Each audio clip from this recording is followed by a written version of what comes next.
haalde tuminaɓe Lamtoro vous avez la parole.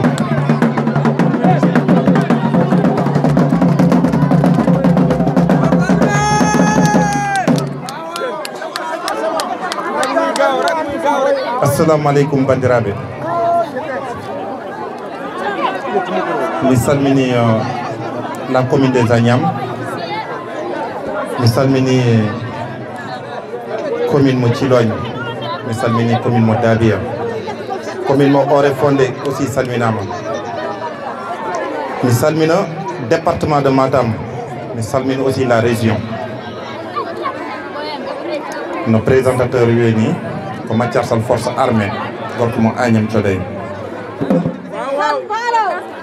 Bandiraɓe, peuple sénégalais, peuple de la région, l'heure est grave. To tolniɗen joni ɗo en hulɓini ɗum jinmi wiide. En jii diwanuji men ɗi no mbayni. Depuis un moment donné, on nani emin mbaɗa dénoncé e ko fate injustice e nder région meɗen. Manam sen batti ɗum e pular ɗum wiyete ko potal. Ɗo e Sénégal walla ɗo e région he ko wiyete justice à double vitesse ɗum ala ɗo. Kala citoyen c'est un Sénégalais. So wonti noon enen en lamminat yimɓe rutto eɓe kutoro laamu ngu ngam wawde fiide population mabɓe mbiyeten ɓe kon non.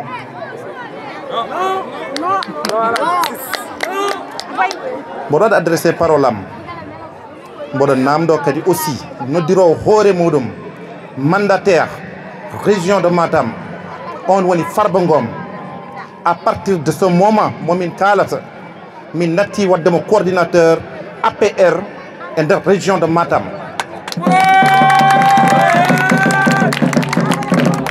Min mbaɗa lancé message solennel faade président de la République monsieur Macky Sall min pamminma min gandinma à partir de ce moment Farba n'est plus mandataire de la région. Région de Matam fuɗɗi ko Oréfondé ha to Bakel obligatoirement kala jeeri ndi kala waalo ngo mami ar hen. 365 villages dans Domi. 365 villages. Bala Mbengue wi men 365 villages in nder région de Matam. So tawi neɗɗo ardinama région moƴƴi ko adda potal. So ɗum arayni on jii ko mbaɗɗen constaté woni dispersion sociale. Hande Thilogne kay Bosoye jeeya ko Saldu Fouta. So jii hakkunde Thilogne e Agnam no wayi hande en hulɓini yimɓe mbawa jabde ɗum. Ala caabi ɗum sona kanko probléme d'inégalité.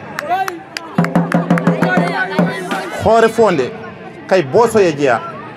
so tawi décision Oréfondé fawti kay Agnam probléme potal waɗi. So jeehi Dabia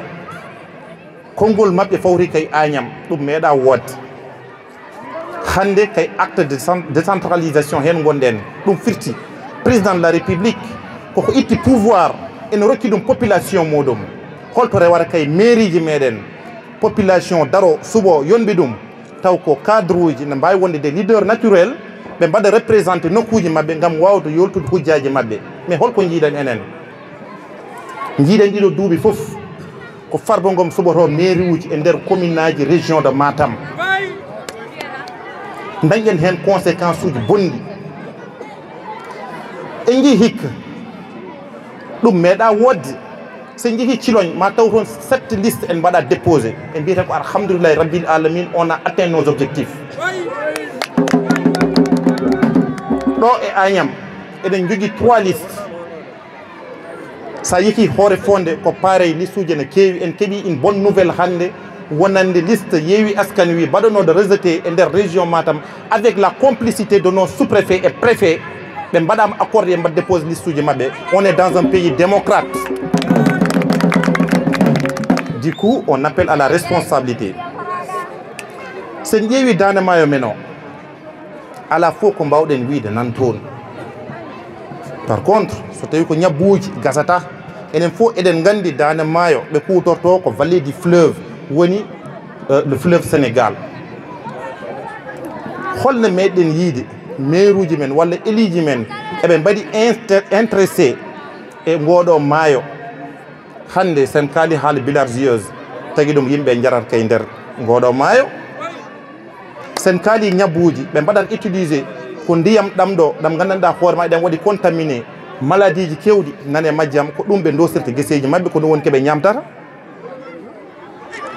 Sen jeehi e côté santé mabɓe ene sirimi laaɓimi to joomum kadi aussi e nder district santé mo Ndiafane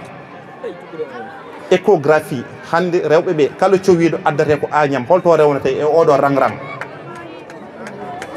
Hande Dande Maayo ene foti dañde hôpital mo gandanɗa hoorema digne à son nom.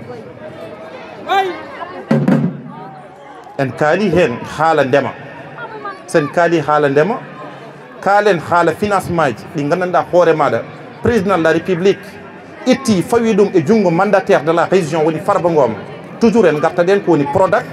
ko développement communautaire 5 milliards fonno wadde créé ko 4000 emplois directs et 6000 emplois directs indirects wona au total 10 000 emplois pour jeunesse Bosoye waso wadde galéré. 2016 2017 délibération ngaji mbaɗama nder mairie ji haalama holto projet ɗi leloto mais doyloo ha hande hay hunde yaltani ɗum ɗo ko probléme. On kalis ɓe mbaɗata utiliser e nder galleji mabɓe ɓe dokka men audience uji. On dit ça suffit par ce que ɗo waɗi conséquence uji bonni. Sen gummima ɗon eɗen mbawi nadde dow jeeri meɗen sa haali kala Goduli kala Idit kala Bagonde kala Karaji kala Peccel Dow kala Peccel Less kala Ndullum kala Deboji gasata gure ne mbayno leydi mais ɓen ko fulɓe ɓe ndewi kay jawdi. Enen fof eɗen nganndi so yeki ha ceeɗu naati wone mabɓe ene gummoɗo e Bosoye ene piya koyngal ha e nder Mali ene gummoɗo ne piya koyngal ene pay ha to Casamance wone mabɓe ni gartata. Eɗen nganndi probléme aji mbaɗat rencontre. Enen so tawi en jogoto ɗiɗo espace uji jogoɗen ko wiyete main d'œuvre jogoɗen des ressources ɗi gandanɗa hoore ma eɗen mbawi wiide les intellectuels jannguɓe ha jogui diplôme aji mumen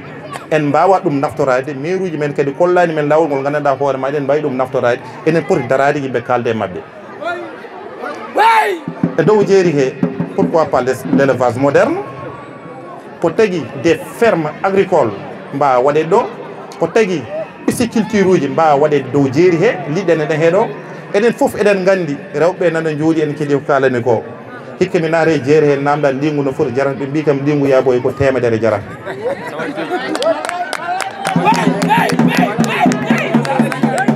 e te nguɗo lingu jarangu temedere e ngu awe jooɗo hakke jonti ɗiɗi ene waɗa e glace fuɗɗo yettade marché ji meɗen.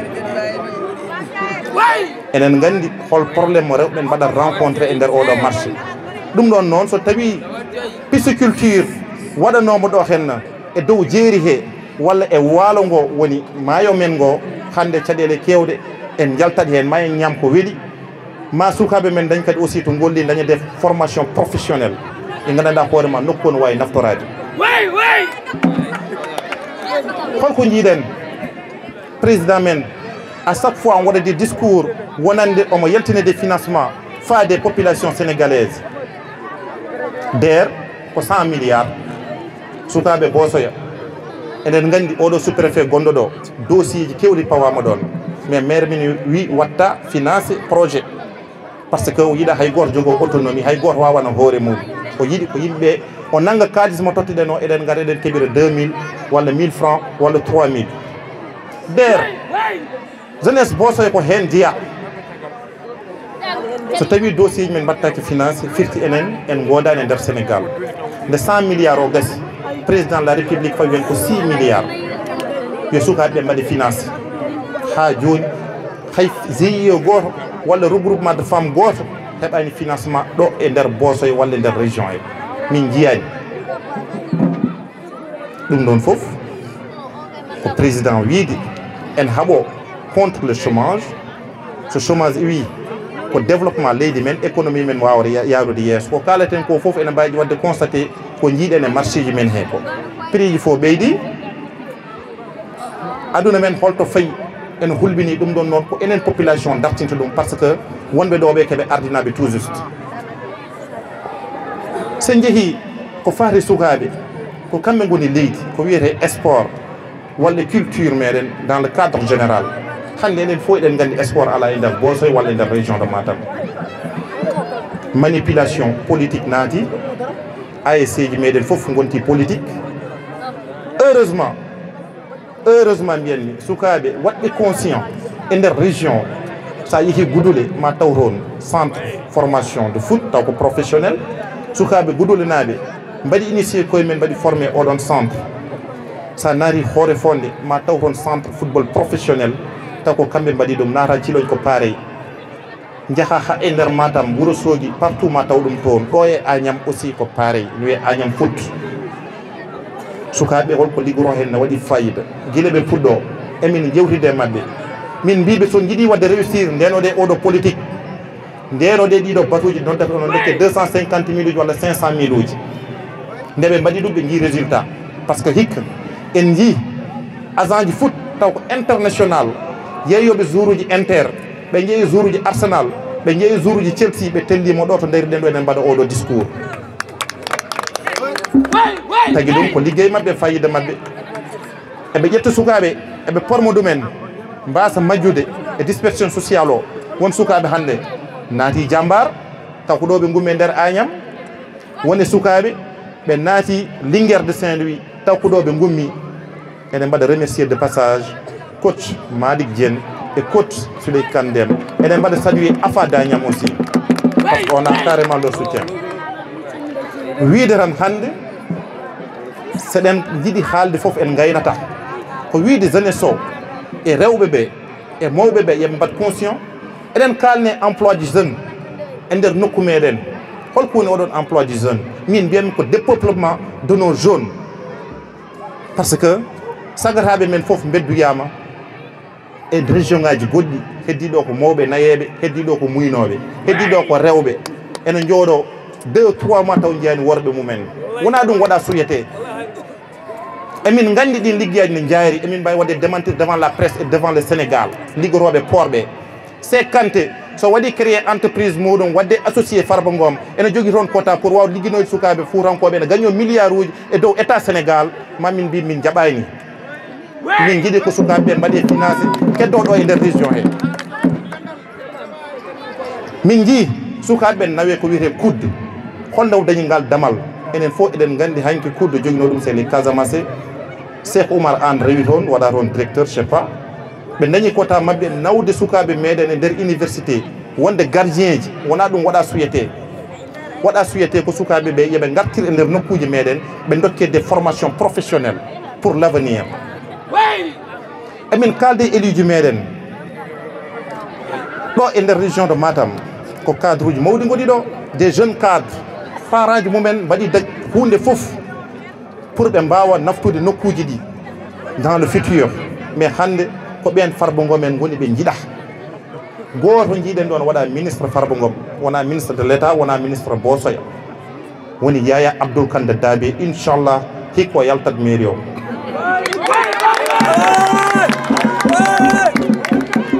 o waɗi ɗo Yaya Abdoul Kane holko waɗirimo ɗo ko wawde yeyde leyɗele Bosoyanaɓe par ce que fof kanko signina oɗon nana ene wiye ɗo e Bosoya leyɗele meɗen koko jeeya ɗe jeeya pour duuɓi 50 kalis o ko 1.7 milliards hay ɓiɗɗo Bosoyanajo anda hen hay hunde dossier ji nan tan ciñene nder cuuɗen mbaɗe envoyé minen noon somin daronoki emin gandi taw no tubakoɓe kepti nokkuji men ɗi ko ɓooyi ete ɗum ɗon guila dawa dawi meeɗa wodde Bosoya même temps colonial tubak meeɗa joɗade Bosoya Farba Ngom so yen jojini ɗo tubak min kaldade makko par ce que Bosoyanaɓe ils sont compétents ɓe keeɓi 500 millions 500 millions ɓe keeɓi avance ɓe mbaɗi hen welede mabɓe ñaami ɓe gayni min mbi ɓe dutte kalis janande projet watta ɗo eɗen nana les phosphates de Bosoya hanke wiyatno phosphate de Thilogne par ce que Thilogne wonno chef d' arrondissement hande noon wiyete ko phosphate de Bosoya sa yeehi Daabi ɓe jogui phosphate Thilogne ko pareil Agnam ko pareil Horefonde ko pareil ɓe keeɓi depuis 2015 eɓene étude ƴewde phosphate o exactement holto hetti mais Sénégal foof ne andi après les indépendances depuis 1960 ha fayi 1965 étude miniére waɗi ɗo e Sénégal ɓe gandi holto ngaalulede e Sénégal donc nayi min gandi minen Bosoya ne waɗi ngaalu Matam ne waɗi ngaalu Farba Ngom min kalanma ani équipement ko ngala amen wona noon yarata 2015 fade 2021 ɓe keeɓi $130,000 ɓe mbaɗi engagé entreprise goto no wiye Somiva o ƴettanama logement to Thilogne o ƴettanama logement ɗo e Civol wonani yeɓe puɗɗo wadde exploité les phosphates d'Agnam Thioday peuple Bosoya jaɓani parce que kala projet batteɗo ene waɗi ko wiyete étude de faisabilité sen mbi noon kala ko kewi ko disnodiral notable uji jooɗo sukaɓe jooɗo ASC ji jooɗo les regroupement de femmes jooɗo ɓe ƴeewa nokkuji mabɓe ɗi ko woni hen ko guila e ñabbuji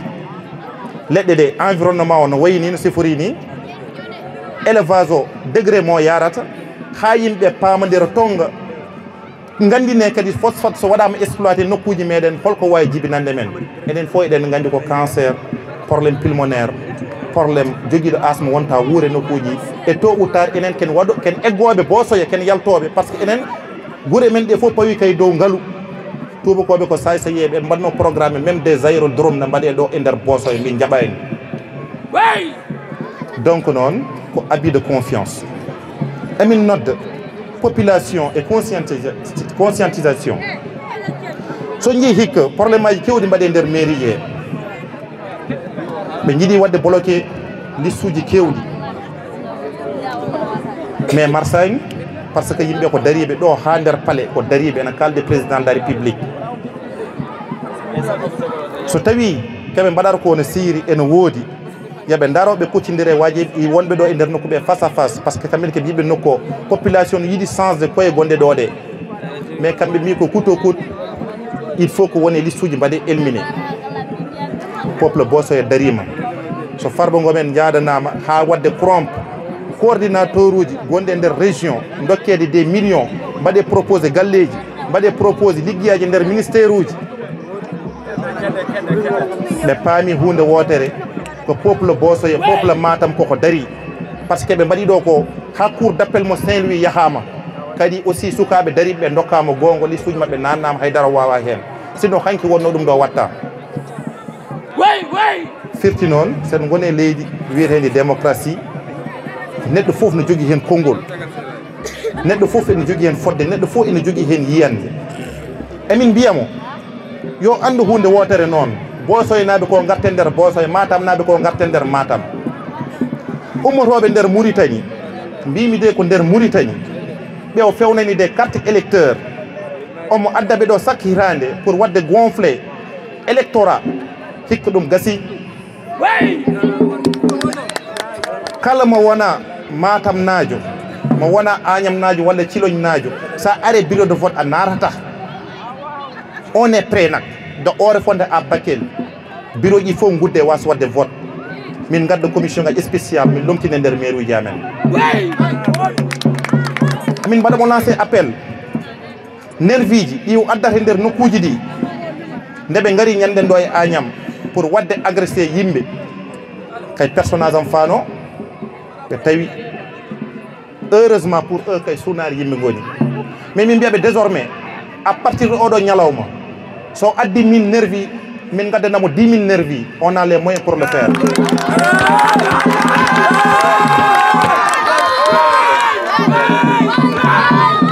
emin mbiya Farba Ngom désordre makko e nder région o so dartaki emin mbiya Farba Ngom désordre makko e nder région désordre makko e nder Agnam so dartaki billahi peuple Bosoya fof ma umma tawmo ha galle makko yaltinamo Bosoya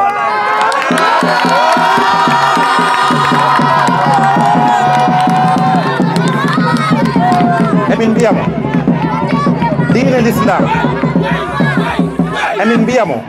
diine l'islam mbimi mo bonne nder bosoyo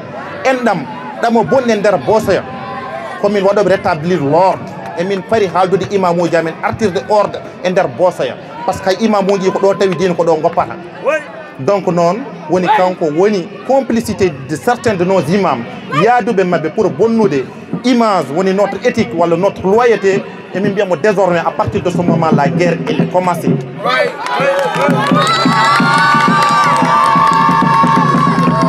emin mbiyamo kanko e ministre makko de l'éducation woni talla to to Sinthiou Bamambé politique meɓe nanni e nder école aji amen ɗi désormais komin ittoɓe ɗum taw ɓe mbawen haydara ɓe nangui enseignant ji amen fof ɓe mbaɗi ɗumen politisé sukaɓe ɓe cohli ko formation professionnelle wona politique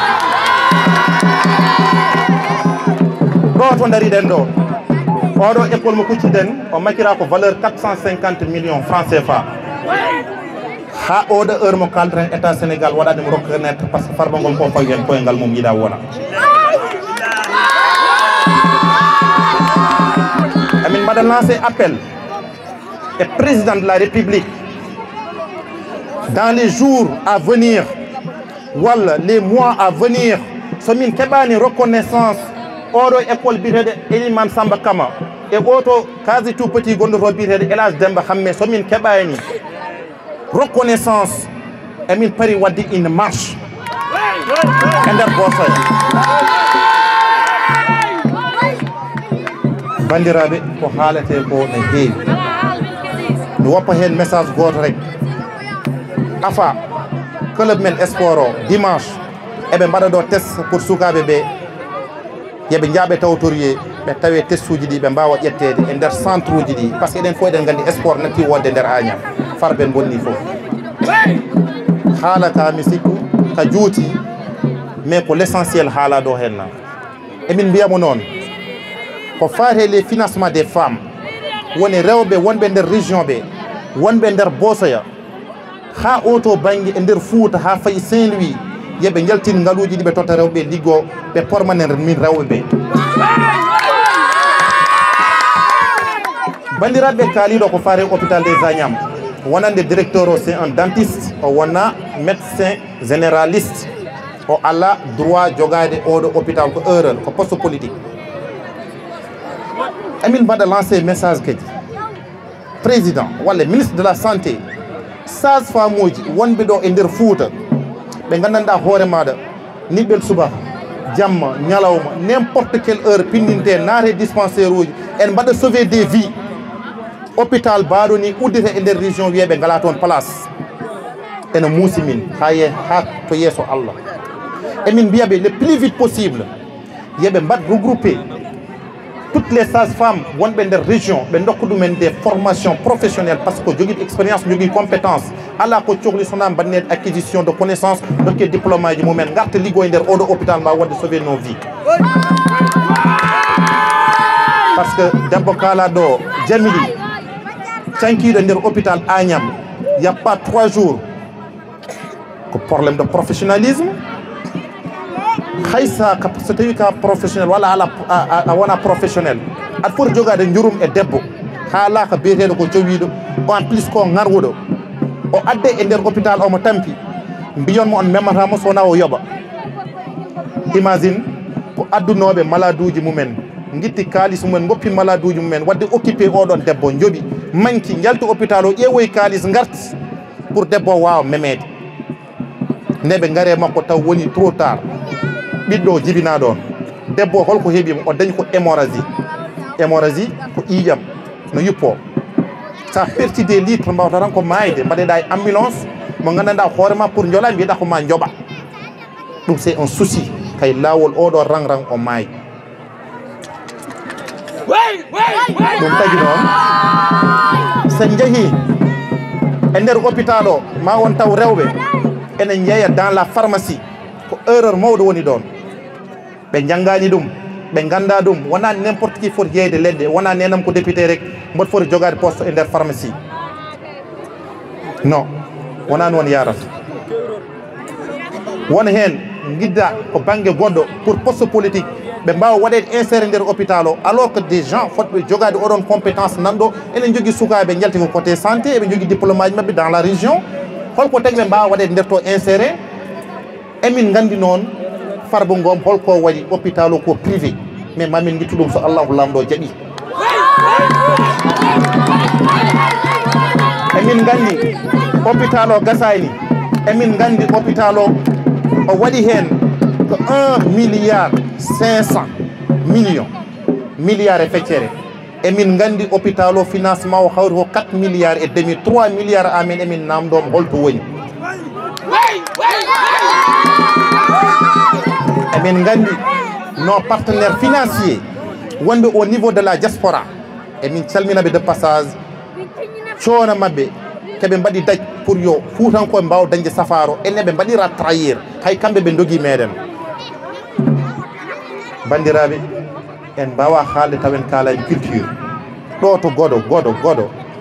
eɗen jogui ɗon musée fulɓe mo gandanɗa hoorema 14 pays rendi ɗum yimɓe men wonɓe diaspora kaaɓi ha ɗum heeɓa ko kalate nde ne jogui hen preuve min mi joɗima e architecte mo gandanɗa hoorema kanko reeni oɗo henne musée min jewtidi en wonde sukaɓe bosoynaɓe hay goɗonaɓe min mbimo yooɓe gara ɓe kumpito ko woni nder 2 milliards nana fawa e junggo Farba Ngom am waɗi confixé nde min puɗɗi dugde ɗum e nder réseaux sociaux ji e nder radio ji o yi ko addoyi hammeli ngaalu ɓe nangi 2STV ɓe gaare terrain on waɗa discours bla bla min mbimo un peuple sans culture c'est comme une leçon sans date yo yaltin 2 milliards amen emin jogui gendinyankoɓe emin jogui yiɗɓe pular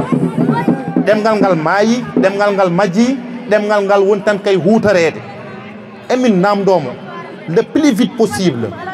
emin mbawi wiide ni ko délai min dokkaramo 2 milliards amen yo fawe tabal emin namdo intégration de la population et affaire uji cité o Farba Ngom il n'est pas le roi il n'est absolument rien dans Bossoy à partir de ce moment min mbiya président de la république Farba Ngom bonni politique Benno Bokk Yaakaar o bonni politique APR o jakisi commune aji amen o jakisi gure amen o jakisi leede amen mais inchallah on va rétablir l'ordre bandiraɓe mi salmini mon mi juuri mon discours o juuti